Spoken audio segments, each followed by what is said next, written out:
You are listening to the Speech Space Podcast, a podcast full of tips and resources for SLPs.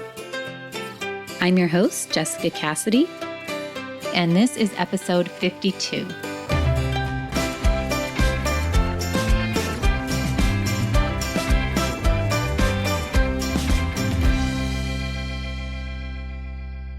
Hey everybody, thank you so much for joining me today as we talk about ways to thrive as a new SLP mom.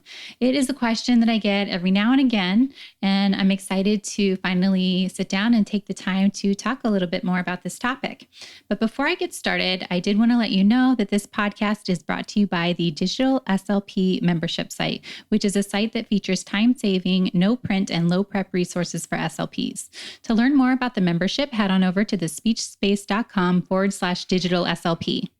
The membership is currently closed, but you can jump on the wait list by heading on over to thespeechspace.com/digital SLP and clicking on join the wait list, or you could also text DSLP wait to 555-888.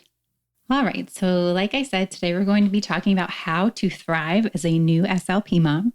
And the first thing that I want to talk about is not underestimating the love that you're going to have for your brand new baby. So please know that leaving your baby when you go back to work after being with them since the moment they were born for just about every second might be really, really difficult and maybe even one of the hardest things you'll ever have to do. Trusting somebody else to keep your new baby safe is super scary, and it can also be really stressful. So you want to plan for this. You want to make sure the day that you go back, you snuggle your sweet baby all day long, and maybe build in an extra 15 minutes after you leave the first morning that you go back. Plan in like a 15-minute buffer. So if you need to stop somewhere and have a good cry, then you can do that. Just know that it's really, really common. And I think so many of my mom friends have told me that, they've gotten in the car to drive off to work and they've just bawled. So like I said, it's super common, and it does get easier each day that goes by. And not to get off track, but if say it doesn't get easier for you and something is just telling you that maybe this is not the right thing for you to do, day in, day out after you've been back for a while, then maybe you need to think of other SLP roles that you can fill. And I'll touch on that a bit more in a minute or two. The next tip that I have is to have compassion for yourself. You might be sleep deprived, shower deprived. You're definitely going to have less patience with your students if you're not getting enough sleep right and you're not eating right. And, these things are all okay and totally normal as a new mom. Just know that you are doing the best that you can, and that this is a very stressful time in your life and a huge transition. And just remind yourself that this phase will pass, and remind yourself that you're doing the best you can and you're doing a great job under the circumstances. So just have compassion with yourself. If you don't have, the patience that you usually do, just know that things are going to get better. You're going to return your old self, but right now it's just a really difficult time. My next tip is to keep your sessions simple. It can be really easy to want to jump back into things full steam ahead, but my advice is just to keep it as simple as possible. Reuse old materials and resources that like the back of your hand. Invest in some quality no-print materials. Download some new no-prep materials. Use online speech sites that help you save time. Pretty much do whatever it is that you need to do to keep your therapy sessions moving forward in the simplest way possible, but also while still delivering quality sessions.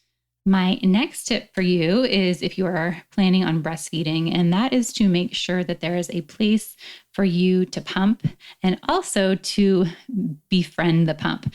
So you want to make sure, like I said, that there is a private space for you to go and pump, and you want to invest in a good quality pump and a hands-free hands-free pumping bra, because you're going to be using those two things daily, if not more.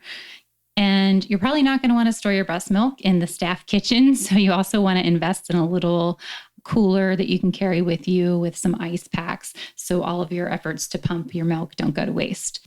And also, while you might dread pumping, it can actually turn us into some nice downtime or some time that's just for you where you don't really have anything else to do. So you might want to bring a book and relax for a few minutes, or you can bring some paperwork, or you could do something like catch up on your CEUs. So just use that time to take a few breaths to recenter yourself before you move on with the rest of your day. But it's funny how sometimes it starts off as this dreaded pumping time. And then whenever your little one gets old enough and you kind of give back that time, it can be a little bit of an adjustment.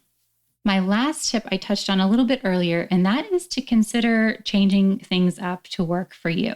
So if you are going to your current job every day and you feel like either you're working too many hours, or, for some reason or maybe you just miss your baby so much that you just can't, foresee yourself doing this long term, start thinking about other avenues, because the great thing about our profession is that there are so many choices. So, maybe think about teletherapy. Maybe you can work from home a couple days a week. If you're not already a school SLP, maybe working in the schools is something you want so you can take summers off to be with your little one. You might think about just going PRN if you're in the medical setting, or maybe even doing some kind of side jobs like some online resource creation or teaching online courses. And then, of course, private practice is always an option. Probably not starting a private practice if this isn't something that you've done before, but perhaps working for someone else's private practice. There really are so many options out there for us. So you just want to make sure that you're taking the time and kind of brainstorming and reevaluating your current situation to try to figure out what the best setting for you is at the moment. Now, before I wrap up, I did just want to touch on one more thing, and that is mommy guilt. And no matter whether you choose to be at home with your baby or go back to work, know that only you know the best choice for you and your family, and no one knows what's best for you and your babies more than you do. You are the expert. So sadly, most of us will face guilt no matter what we choose, because at first it's hard to not feel like you're letting someone down, whether that be a person that you're working for or whether that be your baby or your family. But just know that you are an amazing mama and you've got this, and that your baby is so lucky to have you as a mom that cares about them so much.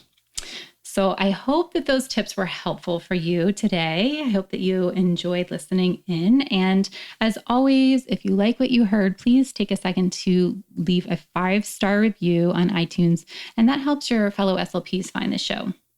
To access the show notes from today's episode, head on over to bit.ly/TSSEP52. So again, that's bit.ly/TSSEP52.